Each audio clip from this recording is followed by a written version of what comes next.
Okay, today we're covering section 9.1, which is graphing quadratic functions.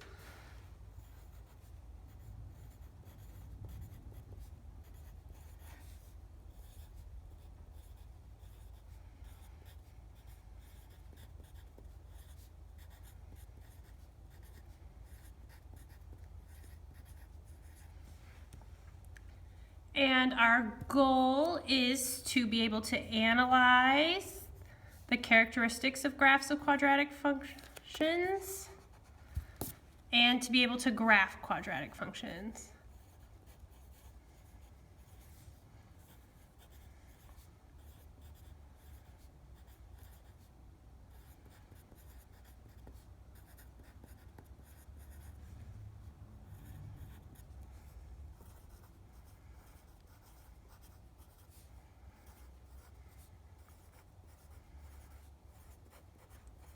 So we have been working with quadratic equations, solving quadratic equations, factoring quadratic equations, and a quadratic equation is when we have x squared as our highest degree of our function.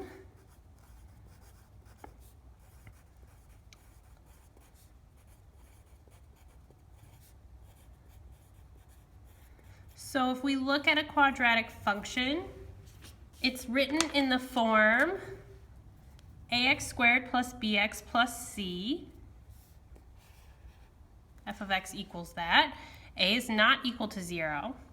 And this is called our standard form for quadratic equation. It is nonlinear. And when we move down and look at this graph, it makes a curve shape. So the shape of that quadratic function is called a parabola. That is not pronounced parabola, it's not a disease. And parabolas are symmetric about a central line. We call that the axis of symmetry. So you can put a line straight down the middle of a parabola. It'll be the same on either side. And it intersects the parabola at only one point, your axis does. That is called the vertex. So we have one spot that is like the middle of our parabola. That's our vertex. So move down so we can look at our graph here.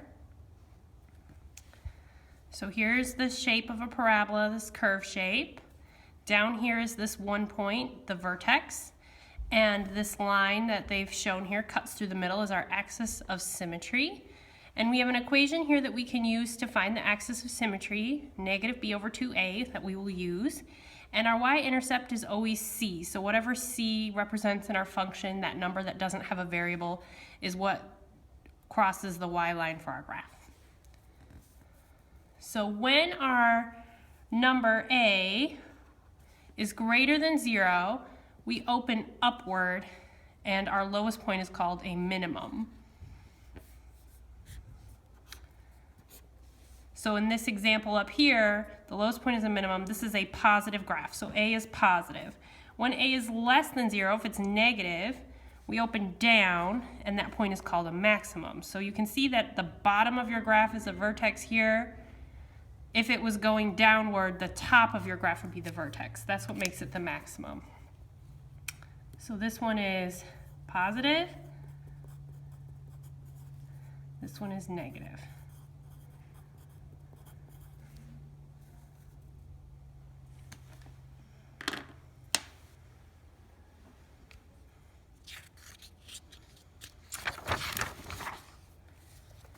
So this is just some more information explaining those maximum and minimum values. Whether or not a is positive or negative shows here that if it's positive, it's a minimum, it's the bottom of your graph. If it's negative, it's the maximum, the top of your graph. So some of the things we're going to work on is finding the equation of the axis of symmetry, finding the vertex, determining whether or not we have a max or a min, finding our y-intercept, and using symmetry to be able to graph these quadratic equations. And then here is just a comparison. We've been working with linear functions and exponential functions. Exponential functions kind of make a curve, but they only go in one direction. They're either going up, up, up, or down, down, down. Quadratic functions go both up and down, so that's kind of one of the things that makes them special. So let's look at our examples. Use a table of values to graph y equals x squared minus x minus 2, and state the domain and range.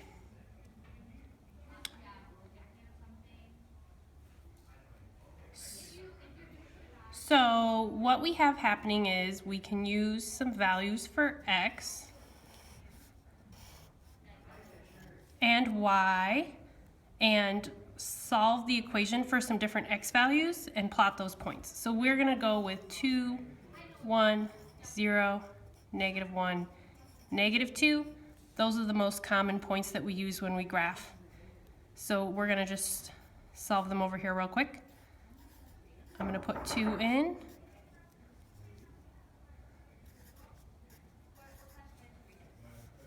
For x. So that is going to be 4 minus 2 minus 2.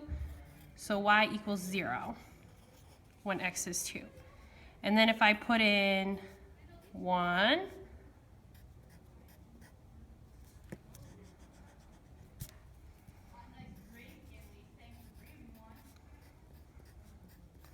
so when I put in 1, y equals -2. Now, if I put in 0, everything is going to cancel out except that -2 at the end. And if we put in -1,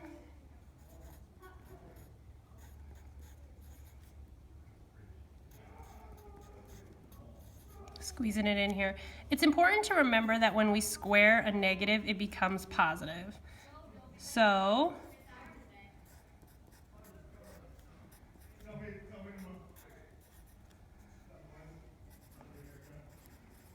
I'm going to make a little note off to the side.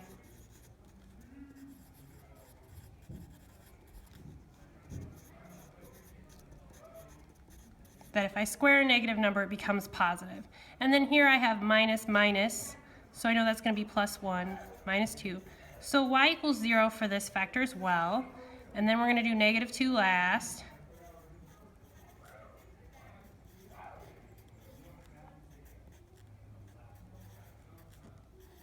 So I have 4 plus 2, 6 minus 2 is 4. So we have some values that we can plot our graph. So I'm going to put them in. So I have 2, 0.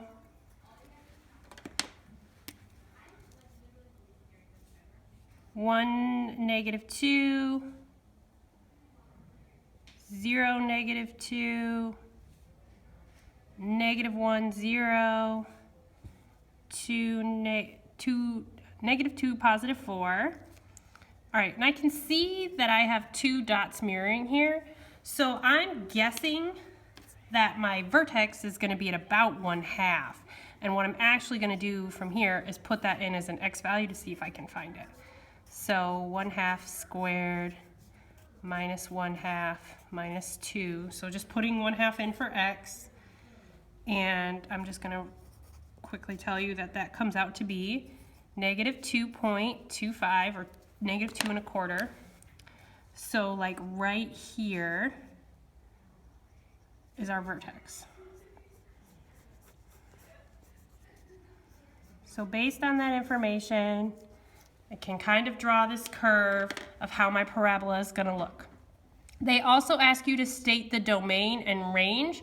This is pretty standard for parabolas, that your domain, your x, is all reals. And your range, your y, all of my y values are greater than this point. So all of my y values are greater than or equal to -2.25. Your vertex. If it was going the other way, if it's a minimum graph, we'll find that our range goes the opposite way. All of your values would be less than that. So that's how I figure out my domain and range. All right, so finding the vertex, the equation of the axis of symmetry, and the y-intercept for a graph. So these ones we're just kind of looking at this graph trying to figure this out. So if I look over at my graph, where is my vertex? Where is that intersecting point? It looks like it's at about 2, -2. Now the equation for the axis of symmetry is always x equals, and it's the x coordinate of the vertex. So I look up here at vertex, I had 2 for my vertex coordinate, so x equals 2 is your axis of symmetry. And the y-intercept, where am I crossing my y-line? Over here at 2.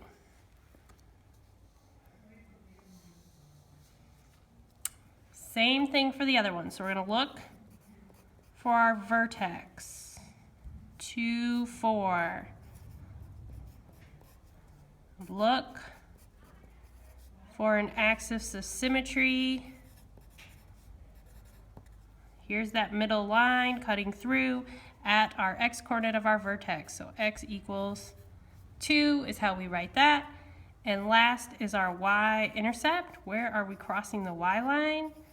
And it appears to be kind of down here at -4 is where we are crossing our y-axis. I'll move that up so you can see it. So down here.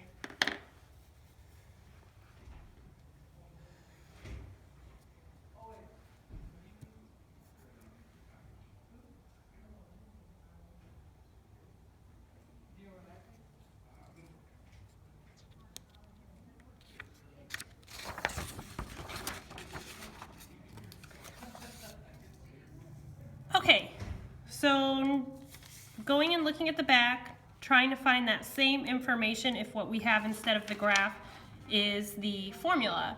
So how do I start? The first thing that's easiest to find with the information we have is our axis of symmetry.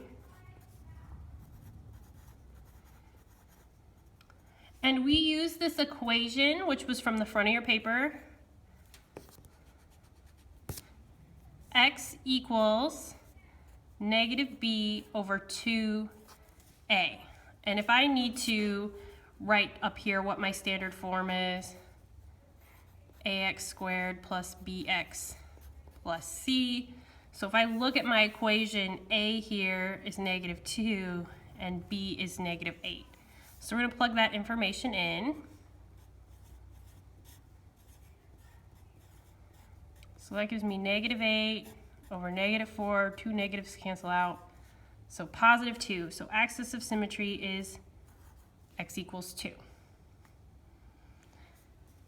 And now to find my vertex,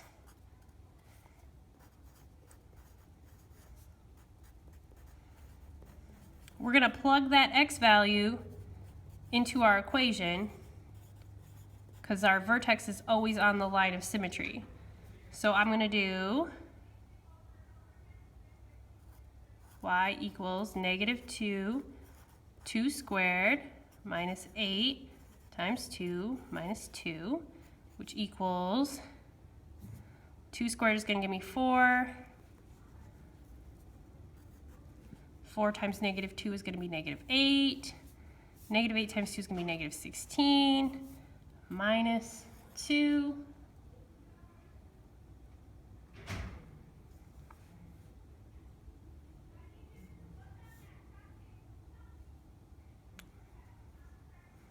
It's going to give me -26.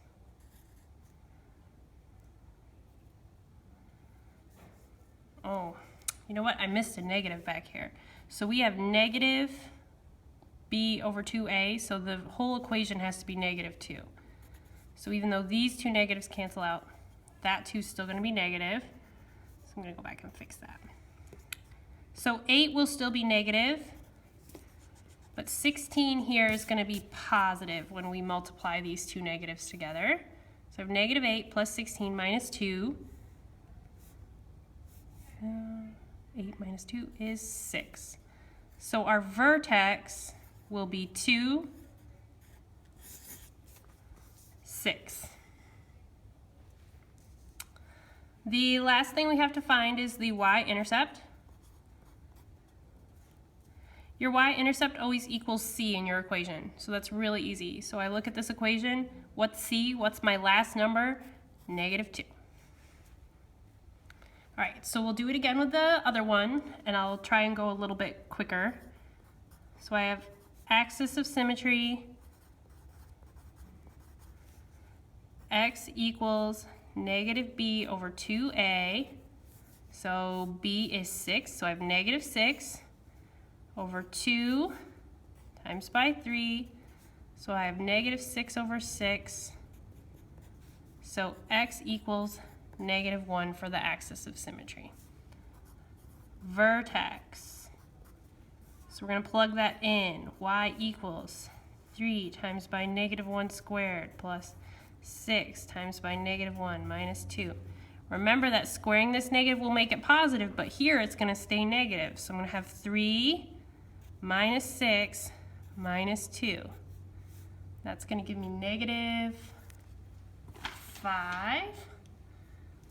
So my vertex, -1, -5. And my y-intercept is whatever c is in our equation. C equals -2.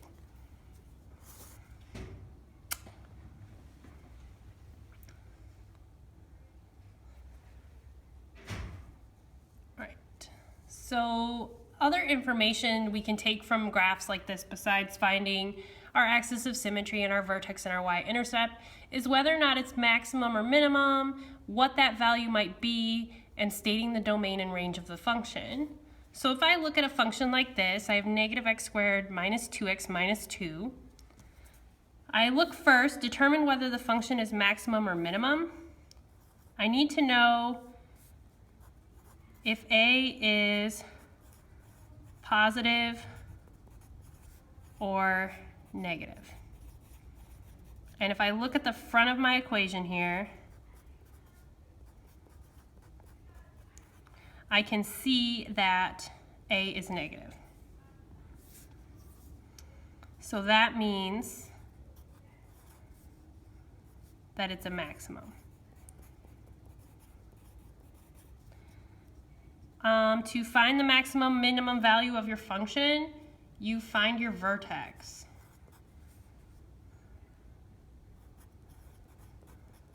So I'm just going to use the axis of symmetry equation. -b over 2a is the answer to this. So -2 over 2 times by -1. That will be +2 over -1. Or +2 over -2. So -1 is our max value.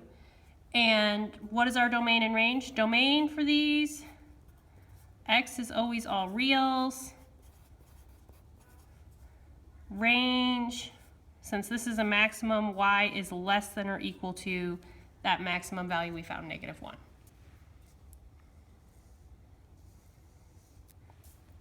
All right, last problem we're going to do here is being able to graph one on our own. And what we do is find those things, our axis of symmetry, our vertex, and our y-intercept to help us graph. So we're going to start by finding the axis of symmetry.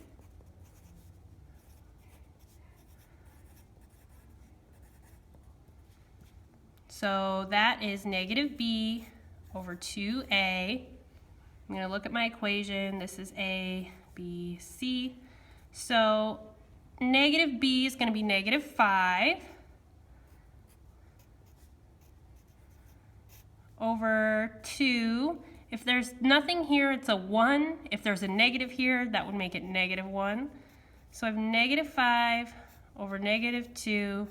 So I've got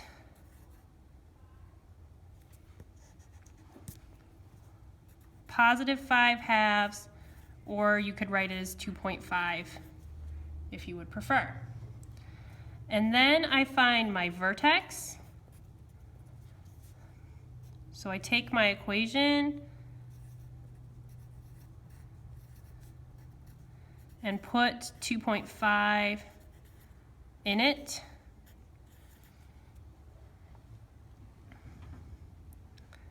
And this is where it gets a little bit tricky. Because the negative is on the outside, it applies after. So I'm going to get negative 6.25, and then I get 12.5 here, minus 2. And it comes out to 4.25. So my vertex is 2.5, 4.25. So this is kind of ugly to graph, but we'll do the best we can.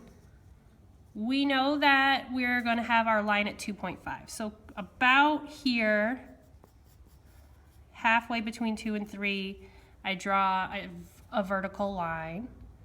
And then I know that my vertex is going to be at 2.5, 4.25. So about here, we're going to guess as best we can where that is going to be. And the other thing I'm able to find really quickly again is our y-intercept. So our y-intercept here is negative 2, which means that I'm going to cross my y line over here on negative 2. If this is my center and this point's down here, I know that this graph is going to be going downward, but I also could tell that because my a here is negative. And if I have a point on this side, I have a point in the same spot on the opposite side. So if I think about I was 2.5 away from 0 here, if I go 2.5 in the other direction, which would be at 5, I can make another point. If that's a little tricky for you, you can always go back and make a t-chart like we did and put in a couple points, 1, 2, 3, until it works out. But when I know my y-intercept, a lot of times I can just mirror, or I maybe would just find one point, like I would put in 1, and then I could mirror that to both sides of mine. So then I can graph my curve shape from there. Right, so we're going to get some practice with this today. I know that parabolas are pretty intense, so I will be here to help you tomorrow if you need it.